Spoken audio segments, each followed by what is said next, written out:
According to Jane's International Defense Review, recently published in London, by 2020 fossil fuels could be heating up conflicts over the ice-cold plains of the North Pole. As the ice caps melt and the vast resources located at the top of the world become more accessible, the stakes could be raised.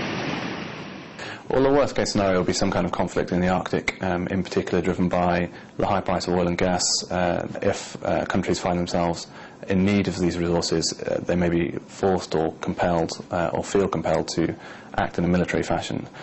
It's believed that about a quarter of the world's oil and gas reserves are in the Arctic seabed. Currently, thick ice caps and harsh environment make these resources too expensive to retrieve. But 5 major states are already racing for their piece of cake: Russia, Canada, Norway, Denmark and the United States. For many years, the Arctic has been used on a sectorial basis, and the only legal way to change that is through a UN commission. And that's exactly what Russian scientists have been trying to do for the past few years. And Russia went on to be so far the only state to back up its claims for the Arctic, legally and scientifically. In August 2007, Artur Chelingarov and his team took a historic dive into the Arctic waters. They were the first ever to descend on the seabed at the top of the world.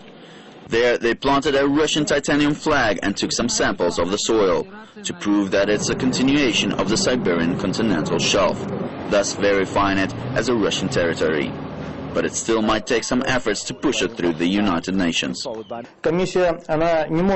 the fact that Russia has filed all the papers to the UN Commission, we are not likely to see any decision in the near time. That's because interests of many states are collided over the Arctic. So whether Russia's claim will be able to cut any ice with the UN is anybody's guess. But one thing is for certain: other contenders will not give up this treasure without a fight. Mikhail Lebedev, RT.